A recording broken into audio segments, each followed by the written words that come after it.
fait connaître une association super qui s'appelle Keep Rising, d'après ses initiales, comme j'ai bien compris, à la Macron, n'est-ce pas?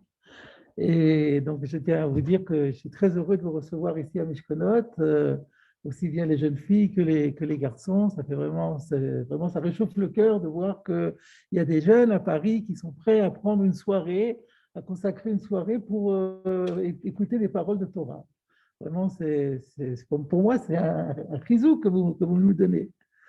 Alors, je propose, donc, comme il a été convenu, de faire une petite conférence shiur, mais je pense qu'il sera important de garder du temps pour les questions. C'est souvent les échanges des questions qui sont les plus enrichissants dans les rencontres que j'ai l'habitude de faire quand je vais en public pour développer certains thèmes. Alors, dans les proverbes de Salomon, au chapitre 15, il y a des gens qui veulent rentrer, ils peuvent rentrer, hein. Au chapitre 15 de Salomon, il est dit Davar Beito Matov, un enseignement qui vient en son temps, comme c'est bien. C'est-à-dire que c'est toujours bien de choisir une thématique qui s'inscrit dans l'actualité. Et c'est la raison pour laquelle, avec les organisateurs, nous avons pensé que l'actualité aujourd'hui, c'était la clôture de Hanouka. Et donc, c'est ça qui a déterminé que nous allions parler de Hanouka. Alors, vous allez me dire, oui, mais Hanouka, c'est fini. La nuit, c'est tombé à 17h45, 17h50, et on n'est plus dans Hanouka. Mais je voudrais quand même vous dire que on est en plein dans le sujet, avec une image. Dans le Talmud, dans le traité des bénédictions, on dit que Chassidim Arishonim, les gens qui étaient très pieux au temps jadis, on parle du temps du Talmud, chaque fois qu'ils faisaient la prière, Shoim Sha'a Achat, ils se préparaient avant la prière pendant 1 heure. Juste, ils étaient déjà là pour se préparer. Puis ensuite, il y avait la prière qui prenait 1 heure. Et après la prière, encore 1 heure. Alors, on ne comprend pas. L'heure de prière, c'est compréhensible. 1 heure pour se préparer, c'est la mise en condition, ça on peut comprendre aussi. Mais une fois que c'est fini, à quoi ça sert? Ben non. Parce que tout ce qu'on a gagné, tout ce qu'on a capitalisé pendant la tfila c'est un travail qui nous permet de nous élever vers Dieu, c'est un dialogue avec Dieu. On se juge, on se remet en question. Il y a plein d'acquis dans la tfila. Si on ne prend pas le temps après de mettre de l'ordre dans tout ça, de capitaliser, on perd beaucoup. Et donc, il y a cette notion une fois pour les fêtes, c'est pareil. On arrive juste au moment où la fête se termine, c'est le moment de prendre un temps et pour réfléchir de façon approfondie à la signification de cette fête. Alors, voilà, donc c'est ça qui nous a amené à parler de Hanouka ce soir. C'est dans cet esprit-là de vous donner des acquis de la fête qui vont vous accompagner encore pendant toute l'année, voire plus. Puisque keep rising, il faut tout le temps monter. Et donc, si je voulais donner un titre à la communication que je vais vous faire, je dirais, y a-t-il une part de l'homme dans le miracle? Puisque Hanouka, c'est la célébration d'un miracle. Le miracle que tout le monde connaît, je pense, le miracle de la fiole, n'est-ce pas? Le Talmud en Shabbat nous rappelle, qu'est-ce que c'est Hanouka? Eh bien, lorsque les Grecs, qui étaient des Grecs syriens en fait, avaient souillé toutes les huiles qui servaient à allumer la menorah, et ensuite, lorsque les Hashmonaïm ont remporté la victoire et ils sont retournés au Beth Amikdash pour réallumer la menorah, il n'y avait plus d'huile pure. Les huiles impures, on ne pouvait pas les utiliser. On a trouvé une toute petite fiole, c'était miraculeux. Une fiole qui avait été cachée, qui avait été scellée, qui avait été encore scellée, donc elle n'avait pas été touchée par les Grecs. Alors ils l'ont utilisée, c'était un miracle. Seulement le problème, c'était que pour refabriquer de l'huile, il fallait au moins 8 jours. Et une fiole ne dure qu'1 jour. Bon, ils se sont dit, au moins 1 jour, on va déjà allumer pour 1 jour. Et alors le miracle s'est fait. Ça a duré encore 1 jour, et encore 1 jour, et encore 1 jour, et finalement, ça a duré 8 jours. Et comme ça, il n'y a pas eu un seul instant où la lumière n'a pas pu être allumée. Ça, c'est le miracle de Hanouka. Donc, la question que je pose, c'est y a-t-il une part de l'homme dans la réalisation du miracle en général? Hanouka, c'est un peu la fête du miracle. Donc, quelle y a-t-il une leçon pour nous? À la limite, y a-t-il un mode d'emploi pour permettre à des miracles de se reproduire? Ça peut être pratique comme question. Alors, je pense que les questions, plutôt que ça, j'ai l'habitude de faire comme ça. Si vous avez des questions, notez-les sur un papier. Et puis après, on viendra aux questions. Parce que si je m'arrête chaque fois pour répondre à une question, je ne vais pas avancer. Ça va prendre plus de temps, donc ce n'est pas rentable. Pour introduire mon sujet, je voudrais poser la question suivante. Vous avez certainement entendu parler des Pirkei Avot, les Maximes des Pères. Dans le chapitre 5 des Maximes des Pères, on dit qu'au Beth Amikdash, au temple de Jérusalem, miracles en permanence.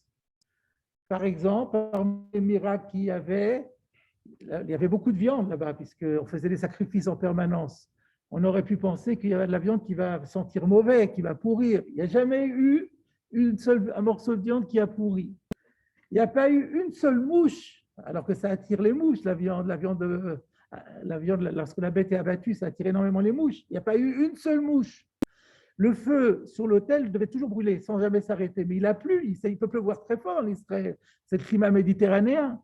Jamais le feu ne s'est arrêté de brûler à cause de la pluie. Et il y avait une colonne de nuée, il y avait beaucoup de vent. Et bien, le vent n'arrivait pas. La colonne était toujours une colonne. Voilà, quelques-uns, il y avait 10 miracles comme ça. Et lorsque, au moment des fêtes, il y avait une affluence terrible, les gens, ils étaient comme ça. Et à un moment donné, il fallait se prosterner. Au moment où ils se prosternaient, tout le monde avait de la place. Voilà quelques-uns des miracles qui avaient lieu pour certains au quotidien au Beth Amikdash. Aucun de ces miracles n'a donné lieu à une commémoration. Personne ne se rappelle ces miracles aujourd'hui. On n'aurait pas eu les Pirkei Avot, on n'aurait même pas su. Pourquoi le miracle de l'huile, lui, a-t-il donné lieu à une commémoration? Qu'est-ce qu'il a de plus que les autres? Alors, en fait, la réponse, elle est très simple. C'est que seuls les miracles qui ont encore une portée jusqu'aujourd'hui, ceux-là sont commémorés. C'est très simple comme démonstration. La fête de Pessah, ça vient aussi commémorer un miracle, ou plusieurs miracles. Le miracle de la sortie d'Égypte. Mais ce miracle-là, il a des répercussions jusqu'aujourd'hui. Il n'y aurait pas eu la sortie d'Égypte, il n'y aurait pas eu de peuple d'Israël. On ne serait pas là aujourd'hui. Donc c'est clair. Donc là, c'est vraiment un miracle qui a ses répercussions jusqu'aujourd'hui. Celui-là, il est commémoré. Shavuot, c'est l'anniversaire du don de la Torah. Il n'y aurait pas eu Shavuot, on ne serait pas là non plus. En tout cas, on ne serait pas là pour étudier la Torah. Donc, vous voyez, les miracles que Dieu nous demande de commémorer, c'est des miracles qui ont des répercussions jusqu'aujourd'hui. Ce qui sous-entend que le miracle de l'huile de la menorah, au-delà du fait simplement, parce que si c'est juste l'allumage de la menorah, il n'y a plus de menorah, et c'est une histoire qui a été il y a 1600 ans, que ça n'a plus de rapport pour nous. Mais non, il y a dans ce miracle-là quelque chose qui est encore valable pour nous. Voilà une indication par rapport à la question que j'ai soulevée. Alors, maintenant, je voudrais vous citer un passage du Shulchan Aruch. Vous savez ce que c'est que le Shulchan Aruch? C'est notre code de loi qui a été écrit par Rabbi Yosef Karo. Et je vous le dis tout de suite en français pour gagner du temps. Il dit qu'à Hanouka, on fait souvent des repas. C'est l'occasion de se réunir et de prendre de nombreux repas. Il dit les repas qu'on prend à Hanouka, eh ben, ce n'est pas une mitzvah.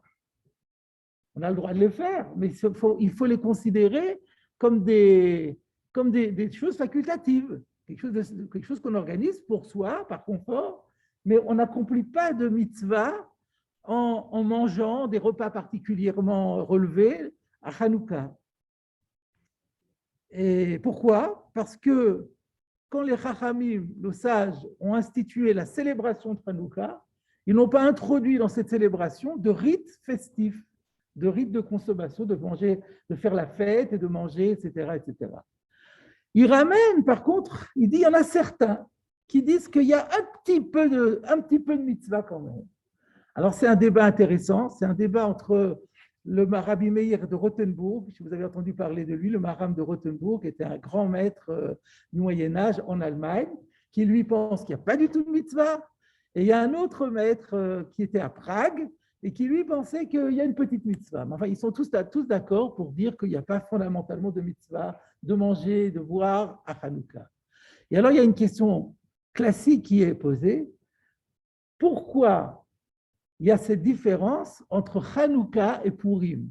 Hanouka et Purim appartiennent à la même classe de fêtes, parce que c'est des fêtes qui ont été instituées à l'époque post-biblique, donc pas par la Torah, mais par les rabbins, dans une période qui est relativement rapprochée, puisque Purim, c'était entre les deux temples, et Hanouka, c'était pendant le second temple. Donc, on compare très souvent Purim et Hanouka. À Purim, il y a la Séouda. La Séouda, le repas de fête qui clôture la fête de Purim, c'est une mitzvah. Celui qui ne mange pas un repas de fête à la fin de Purim, il n'a pas accompli les mitzvot. Il y a d'autres mitzvot, il y a Mishloach Manot et tout ça. Pourquoi à Purim, on développe ce caractère festif et pourquoi à Hanouka pas? C'est une question qui est relativement classique. Est-ce qu'il y a ici quelqu'un dans la salle qui connaît la réponse qu'on donne?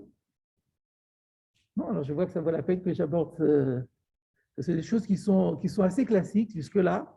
Après, je vais dire des choses plus originales, mais je commence par du classique. Alors, il y a un rave qui s'appelle Rabbi Mordechai Yafé, qui est au XVIe siècle, qui a écrit un livre qui s'appelle le Levouche Mordechai, l'habit de Mordechai. Et il répond à la question. Et il dit que la célébration de la fête correspond à la persécution dont on a été délivré. À Purim comme à Hanouka, en fait, on célèbre la délivrance d'une persécution qui s'était abattue sur les Béné Israël, sur les Juifs. Et donc, la manière de commémorer l'événement, il est en correspondance avec la persécution. Commençons par Purim, dans la chronologie. C'était d'abord Purim. En quoi a consisté la persécution de Purim? Ben, c'est le génocide. C'était la première tentative de génocide de l'histoire. La Shmid, la Rogue ou la Abed, on lit dans la Megillah. Aman avait eu comme projet d'anéantir, de détruire tous les Juifs, sans exception. Donc, c'était la vie matérielle et physique qui était menacée. Dieu nous a sauvés, on est resté en vie, c'est Aman qui a été pendu. La célébration va être en correspondance, puisque c'est le corps qui a été menacé, et bien le corps va s'en donner à cœur joie. Et donc, c'est comme on donne pleine vie au corps en prenant un bon repas, ça fait du bien, c'est bon, on fait la fête, c'est physique. La persécution était physique, la célébration, elle est physique. À Hanouka, les vies n'ont pas été menacées a priori. Elles l'ont été par contre-coup si les Juifs ne respectaient pas les ordonnances. Mais les ordonnances royales ne s'attaquaient pas du tout aux vies. Ils ne voulaient pas détruire les Juifs. Qu'est-ce qu'on voulait? Comme on le dit dans l'Anissim, la shkicham toratecha ou la aviram chukerotsonecha. Il a voulu nous faire oublier la Torah et nous faire transgresser les mitzvot. C'était d'ordre idéologique. Les Grecs, Syriens, ils ne voulaient pas que les Juifs continuent à vivre leur judaïsme. Et ils ont attaqué les Juifs, non pas sur le plan matériel et physique, en disant, mais sur le plan du rite. En fait, ils ont porté atteinte à leur culte, à leur liberté de culte. Vous n'avez pas à continuer à faire ce que vous faites. La Brit Mila, arrêtez la Brit Mila. Le Shabbat, vous n'avez pas le droit de faire Shabbat, vous devez travailler Shabbat. C'était ça le combat. Donc il était sur un terrain religieux et idéologique, spirituel. Lorsque nous en avons été délivrés, on a pu donc restaurer le culte. Et à partir de là, la célébration, elle va être aussi d'ordre spirituel. Les Hodot ou les Hallel, on va rééditer l'acte qui était l'acte de la délivrance, donc le miracle, et le reste, ça va être du Hallel c'est-à-dire des louanges et des hommages et de la gratitude adressée à Dieu spirituelle. Voilà l'idée qui est très connue et très classique qu'il y a une correspondance entre la persécution et d'un autre côté, la célébration de la délivrance. Mais ce que je voulais vous dire, et qui est beaucoup moins connu, c'est qu'il y a un auteur qui est un peu postérieur, mais très classique aussi, Rabbi Yoel Sirkus, qui a écrit un livre qui s'appelle le Beit Hadash, qui développe ce thème encore davantage, qui développe la correspondance de manière encore beaucoup plus complète.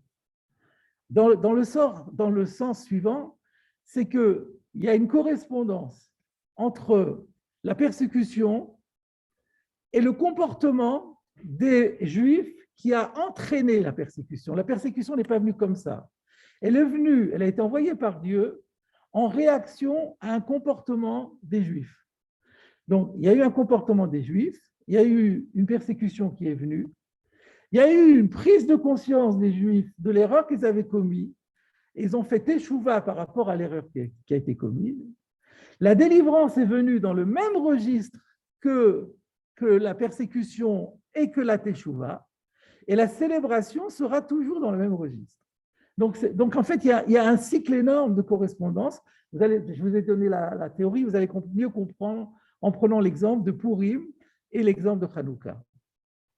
À Purim, qu'est-ce qui a entraîné la menace de Haman?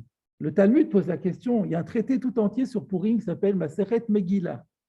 Dans le traité de Megillah, on pose la question, mais pourquoi Dieu a fait en sorte que les Juifs soient menacés d'un génocide? La réponse a été « Sheneenu misoudat otoracha » parce que les Juifs ont pris part, et ils ont même pris part active et avec jouissance, du repas, du festin qui avait été offert par Assuérus. Dans la Megillah, on raconte que c'était l'anniversaire de l'accession du roi à son trône. Donc, il a fait Bishnat Shalosh le Molcho, à la 3e année de son règne, il a fait un immense repas où il a invité tous les citoyens du pays et de l'Empire, et les Juifs se sont associés. Et quand on l'approfondit, ils ont commis 2 erreurs. Une, c'est qu'ils n'ont pas respecté les lois de la cacheroute. On dit, oh, c'est pas grave, c'est un bon repas offert par le roi. Pas grave pour la cacheroute. Et puis, c'était plus que ça aussi. Au niveau idéologique aussi, dans le Talmud, on voit que la civilisation perse, parce que Purim, c'est la civilisation perse, n'était pas hostile à la religion. Eux aussi, ils avaient une religion. Mais leur religion, c'est la religion du plaisir. Se faire plaisir. Les Perses, c'était la consommation pour la consommation. Jouir, on mange pour jouir. Tout ce qu'on fait, c'est pour jouir. Alors, quand les Juifs ils ont adhéré à ça, et que non seulement ils n'ont pas mangé cachère, mais en plus, ils étaient heureux, ils ont joui dans ce repas, donc ils ont quelque part adhéré à la croyance et à la façon de vivre des Perses. Et ça, c'était très grave. Et c'était physique. Donc, ils ont péché par le corps, en cherchant la jouissance du corps. Alors, Dieu menace les corps. Correspondance entre la persécution et en fait le comportement qu'il a provoqué et qui est ici lié au corps. Qu'est-ce que les Juifs ont fait quand ils ont été menacés? Esther a dit, vous allez jeûner. Sumu alay, pendant 3 jours et 3 nuits, vous ne mangez pas, vous ne buvez pas. C'est quoi ça?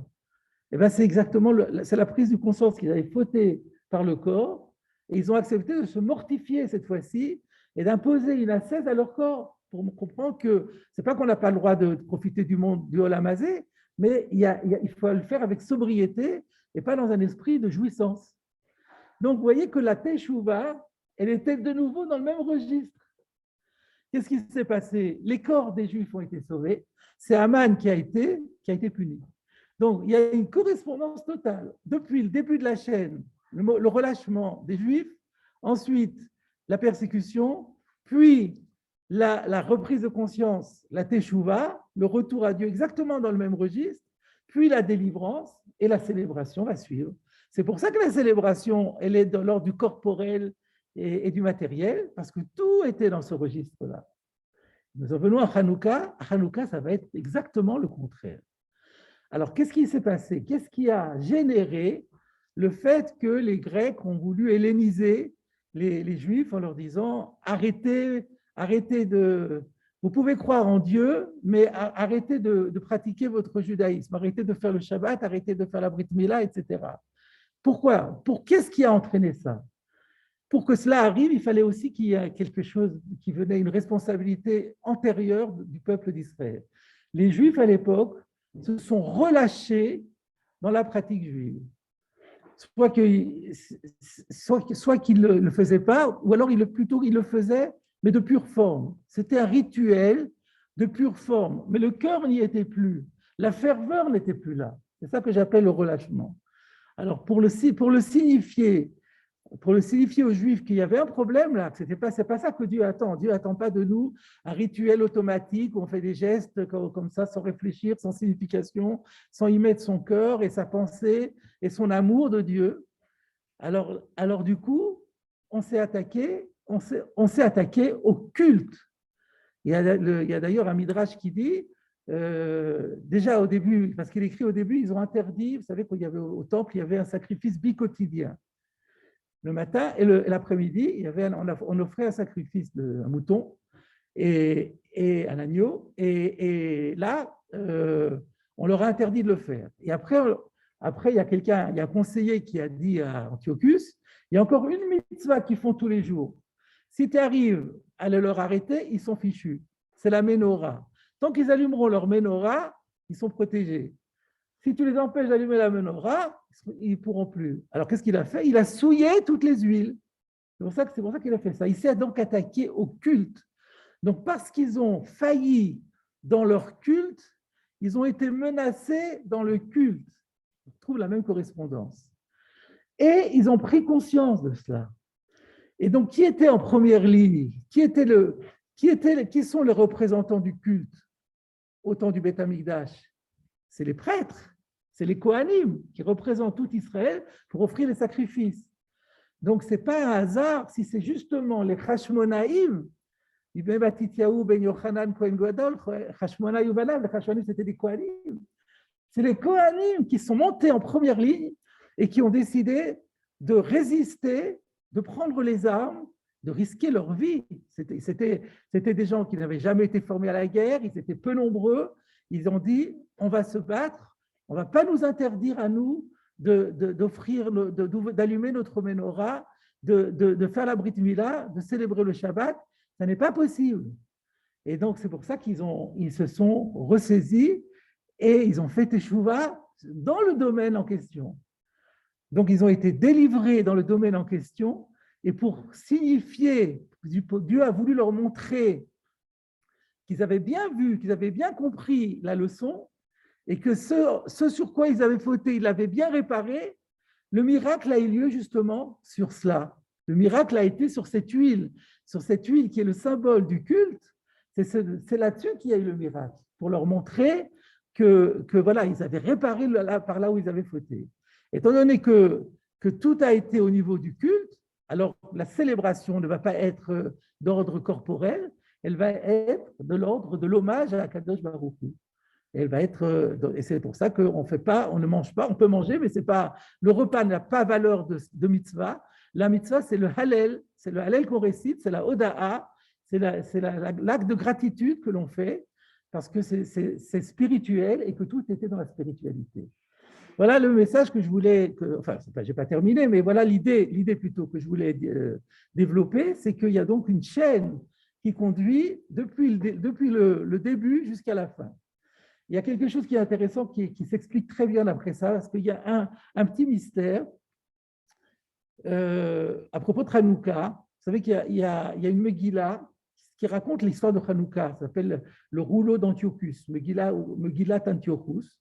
Et dans ce texte-là, il s'est rapporté par ailleurs qu'on dit qu'en fait, les Gréco-Syriens, ils n'ont pas interdit à Israël de faire toutes les mitzvot. Ils ne se sont pas attaqués à la cacheroute, par exemple. Ils se sont attaqués, comme je l'ai dit, au Shabbat, à la Mila et à Rosh Chodesh. Interdiction de célébrer Rosh Chodesh. Bizarre. Pourquoi juste ces trois choses-là? Pourquoi pas d'autres mitzvot? D'après ce que nous avons dit, ça se comprend très bien. Pourquoi? Parce que pour que l'on fasse, par exemple, des régimes diététiques, que nous ayons une religion qui nous dit la cache-route, ça, on a le droit de manger, pas ça. Ça ne les choque pas. Eux aussi, ils ont des régimes macrobiotiques, ils ont des régimes. C'est normal, c'est tout à fait normal. Ce qu'ils ne supportent pas, ils ne supportent pas que nous disions que nous ayons un Dieu, ça, ils l'acceptent. Eux aussi, les Grecs, Aristote, ils croient en Dieu. Donc, ils sont d'accord qu'on dise qu'on a un Dieu, pas de problème. Mais qu'on dise que le Dieu se mêle de notre vie, que nous, on doit faire des choses pour lui, ça, pour eux, c'est insupportable. Qui est un Dieu, ça va, mais pas un Dieu qui est un Dieu qui est le créateur du monde. Aristote, il dit, non, le monde est éternel, il n'a jamais été créé par personne. C'est-à-dire, un Dieu peut exister, mais qui nous fiche la paix, en quelque sorte. Et nous, on dit le contraire. On dit il n'y a pas un instant où on vit sans Dieu. Et on doit tout faire pour lui. Tout ce qu'on fait, c'est pour lui. Donc ça, c'est insupportable pour eux. À quoi ils se sont attaqués? À 3 mitzvot symboliques. Le Shabbat, c'est quoi? Le Shabbat, c'est l'anniversaire de la création. Donc on atteste, quand on fait Shabbat, chaque semaine, on s'arrête pendant un jour de produire et de travailler. C'est quoi qu'on fait? On fait d'une part une reconnaissance de Dieu en tant que créateur de l'univers. Mais pas seulement. On lui prête allégeance. Et on dit, étant donné que Dieu s'est reposé, nous, on n'a plus le droit de travailler. Donc, il y a vraiment une intrusion de Dieu dans notre façon de vivre. Ça, c'était pour eux insupportable. Ça, il fallait casser. Le Shabbat, c'est un hommage à Dieu, notre créateur. La Brit Mila, c'est l'alliance. Une alliance, un pacte entre Dieu et Israël. Mais ce n'est pas possible, ça, ils l'ont attaqué. Rosh Chodesh, c'est quoi? C'est dire que le temps, Dieu domine le temps aussi. Ça, pour eux, ce n'est pas possible. Le temps est indépendant de tout. Le temps, il s'écoule inexorablement. Et donc, dire que Dieu est au-dessus du temps, c'est aussi quelque chose qui est absolument insupportable. Donc, c'est cette subordination de l'homme à Dieu qu'il ne supportait pas.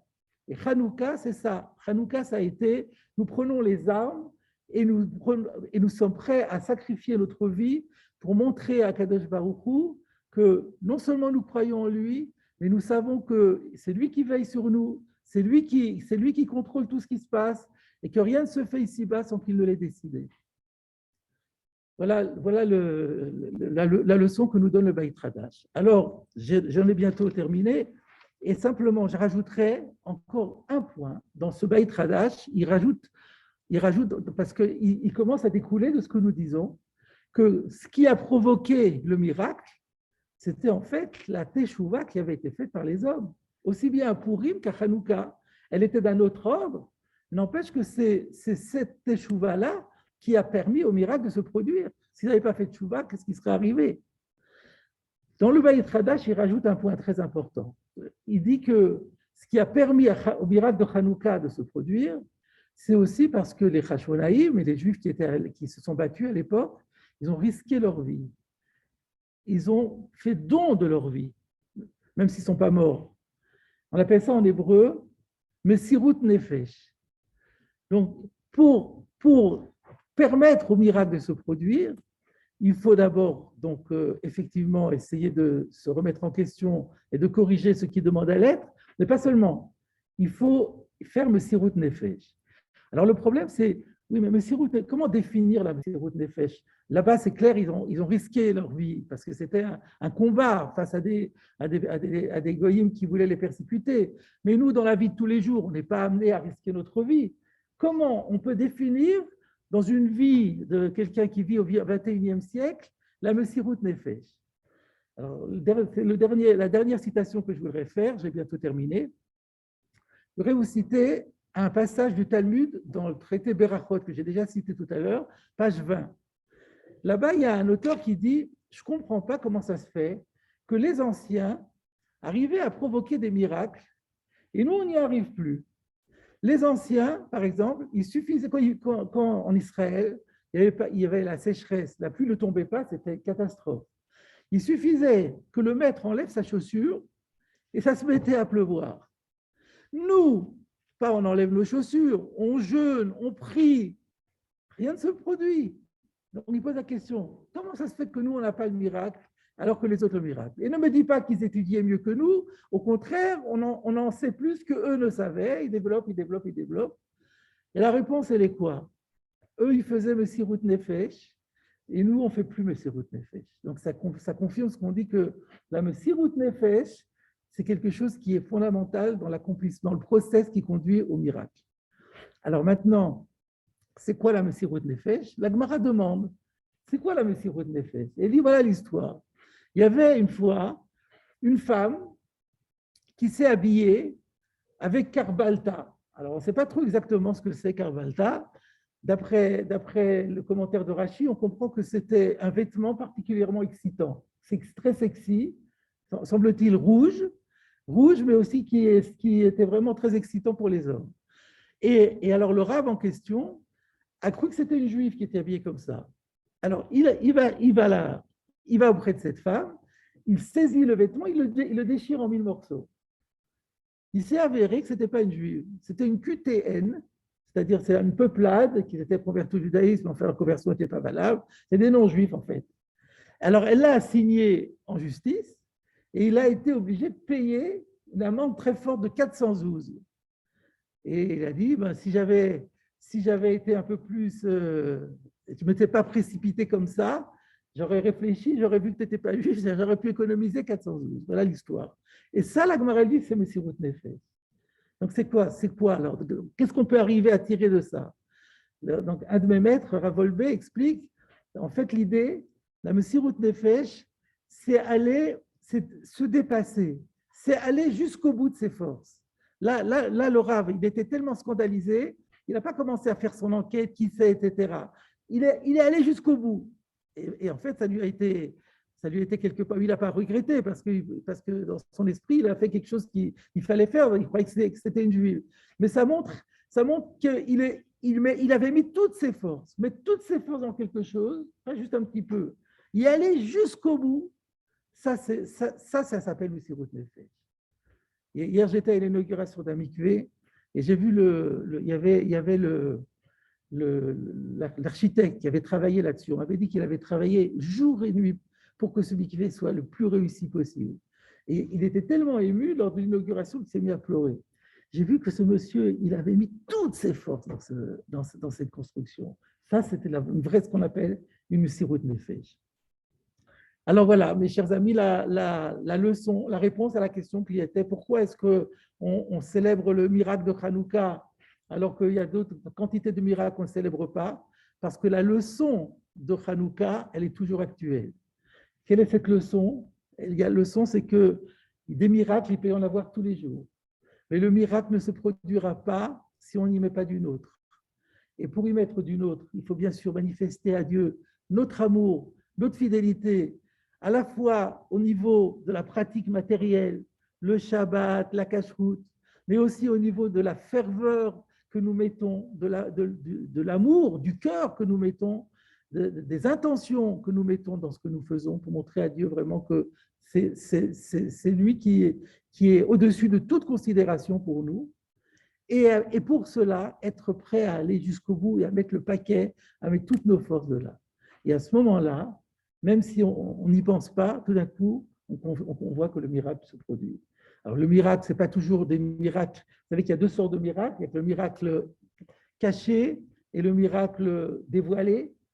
À Hanouka, c'était un miracle dévoilé. À Purim, c'était plutôt un miracle caché, encore que, avec tout le recul, on se dit que c'était presque explicite. Mais dans la prière, nous disons dans la prière quotidienne qu'il y a des miracles tous les jours. On ne s'en rend pas compte. Mais des fois, si on réfléchit un petit peu, on se dit ah mais oui, ça c'est quand même miraculeux, que ça s'est tellement bien passé, alors qu'il y avait une chance sur 1000 que ça se passe bien, et ça s'est bien passé, il n'y a rien eu, etc. Donc il y a des miracles, mais on n'en est pas toujours conscient. Alors il faut avoir l'œil bien aiguisé pour voir les miracles, mais il faut surtout essayer de mériter ce miracle, et à ce moment-là, ce miracle s'accomplira. Voilà, mes chers amis, la leçon que je voulais vous offrir en cette clôture de Hanouka. J'espère qu'elle va permettre d'occuper vos pensées et de vous soutenir tout au long de l'année, voire plus. Et maintenant, on va Maintenant, la parole est à la salle, avec un modérateur peut-être qui…